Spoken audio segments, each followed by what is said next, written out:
राम राम दोस्तों, माटी की महक में आपका स्वागत है और मैं आपका अपना भड़क सिंह। और आज हम पहुंचे हैं भाई जो युवा मोर्चा के पूर्व जिलाध्यक्ष रहे हैं, मीडिया प्रभारी हैं। प्रदेश में अभी मीडिया प्रभारी हैं और गोहाना में अभी हम पहुंचे हैं सुनील वत्स जी के पास। राम राम भाई साहब। नमस्कार जी, नमस्कार भाई साहब, सबसे पहले तो मैं आपसे ये पूछना चाहूँगा कि जो आजकल गर्म मुद्दा चल रहा है, गर्मा गर्म, कि जो किसान आंदोलन चल रहा है वो एक बहुत बड़ा रूप ले चुका है। अब कल भी हम वहीं टिकरी बॉर्डर पे थे, वहाँ पे बहुत सारे किसान ट्रैक्टर लेके अपना मतलब शक्ति प्रदर्शन कर रहे थे, तो उसके ऊपर आपका क्या कहना है? देखिए, सबसे पहले तो मैं आपके सभी दर्शकों को, देश और प्रदेश के सभी नागरिकों को नव वर्ष की हार्दिक शुभकामनाएं देता हूं। आपने कहा कि किसानों के बारे में एक गर्म मुद्दा चल रहा है।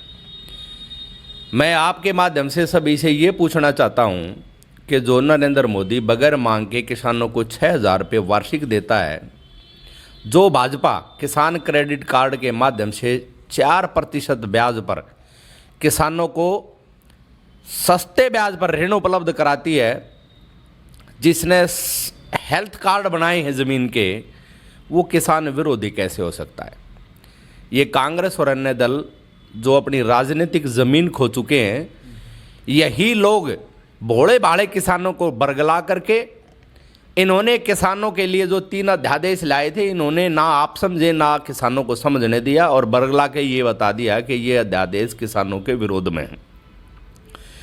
जब इनसे कोई काम नहीं चला तो उन्होंने कहा कि मंडियां बंद हो जाएंगी, जबकि मंडियां निरंतर समानांतर रूप से चलती रहेंगी। किसान के पास पहले एक ऑप्शन होता था केवल मंडी में बेचनी है अपनी फसल, अब एक अलग से ऑप्शन मिल गया कि यदि मंडी से बाहर भी उसकी फसल के ऊपर कोई अच्छा दाम मिलता है तो आप वहाँ भी जाने के लिए स्वतंत्र थे।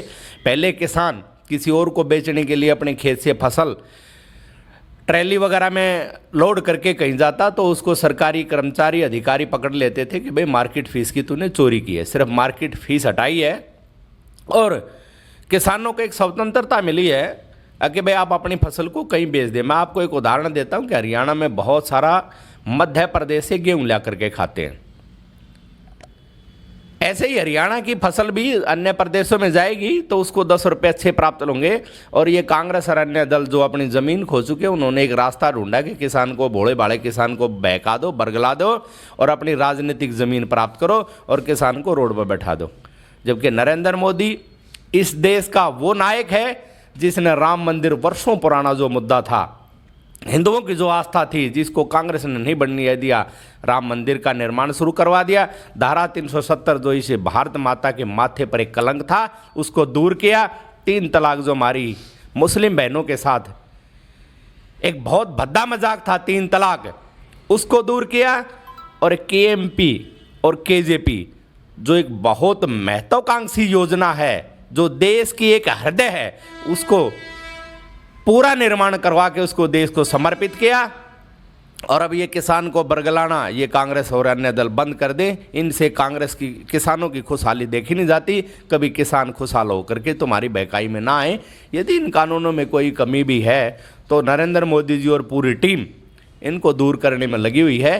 किसानों की और कृषि मंत्री की वार्ता सफल रहेगी और हमारा किसान खुशहाल होगा। ये कानून उसके पक्ष में है, न कि उसके विरोध में है। अब भाई साहब, जो किसान नेता हैं, मैंने उनसे भी बात करी, जो प्रदेश प्रभारी हैं यहाँ के हों चाहे पंजाब के हों, तो वो ये बोल रहे हैं कि हम मान लेते हैं कि जो आपके 3 बिल हैं वो खीर होंगे, हलवा होंगे, लेकिन हमको शुगर है, हम नहीं लेना चाहते। वो देखो, पहली बात तो हरियाणा का, पंजाब का, उत्तरी भारत का ये किसान इतना मेहनती है कि शुगर नाम की चीज़ इनके नज़दीक नहीं फटकेगी। शुगर क्या है? शुगर तो उसको होती है जो काम नहीं करता। हरियाणा का ये किसान तो हमारे इतने मेहनती होते हैं जो मिट्टी का सीना चीर के उसमें फसल उगाते हैं। रात को जब इतनी ठंड होती है, हमें रज़ाई में भी सर्दी लगती है, तभी वो खेत में अपने काम कर रहे होते हैं। तो ये तो सिर्फ एक कांग्रेस ने, मैं कहूँ, गुटों में बटी हुई कांग्रेस, जो गैंगों में बटी हुई कांग्रेस है। कहीं भूपेंद्र हुड्डा की गैंग है, कहीं किरण चौधरी की गैंग है, कहीं रणदीप सुरजेवाला की गैंग है। ये तो एक गैंगों वाली कांग्रेस जो है, उसने उनको बरगलाया है मेरा भोले भाले किसान को। बड़ौदा हल्का में भी हमने देखा झूठ झाट बोल के कि मेरा भाई, मेरा गुआंढी, मेरा पड़ोस बका के फिर वोट ले गया। और हम भोले भाले हैं, गाँव के लोग हम फिर उसकी बहकाई में आ गए विकास को छोड़ करके। लेकिन भारतीय जनता पार्टी निरंतर देश और प्रदेश का विकास करेगी।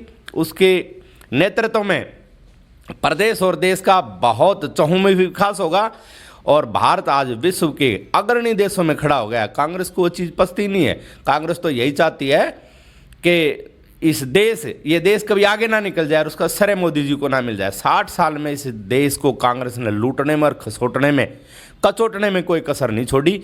और यही गैंग आज फिर इस भारत को अस्थिर करना चाहता है। उनकी एक ही मनसा, वो किसान की खुशहाली देख के पसंद नहीं। मैं आपसे एक सवाल पूछना चाहता हूँ, कांग्रेस के राज में क्यों नहीं बनाए केसीसी कार्ड? कहाँ थे?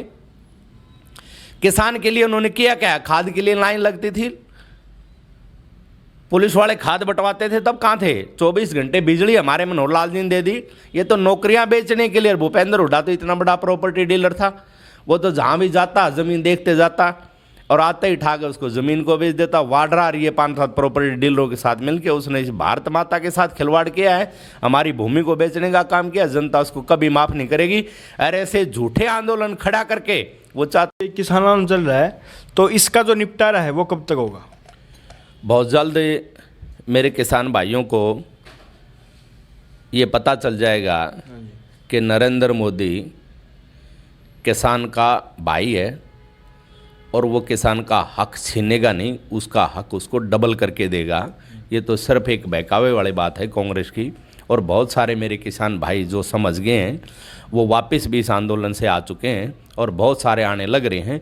और कुछ थोड़ी बहुत इसमें कोई त्रुटि है कानून में, तो सरकार और किसान मिलके इस बात को हल कर रहे हैं और वो बहुत जल्द हल हो जाएगी। कांग्रेस और अन्य विपक्षी दलों की मंशा पूरी नहीं होगी। इस आंदोलन को, जो आंदोलन उन्होंने खड़ा किया है, यहाँ हिंसा नहीं फैल सकती। तो ये उनका एक गलतफहमी है। नरेंद्र मोदी और किसानों का दामन चोली का संबंध है, वो दूर नहीं हो सकते। धन्यवाद भाई साहब माटी की महक के साथ जुड़ने के लिए। और भाई ये हमारे साथ आज थे मीडिया प्रभारी प्रदेश के युवा मोर्चा के। तो नमस्कार दोस्तों, जय हरियाणा, जय हरियाणवी, जय हिंद।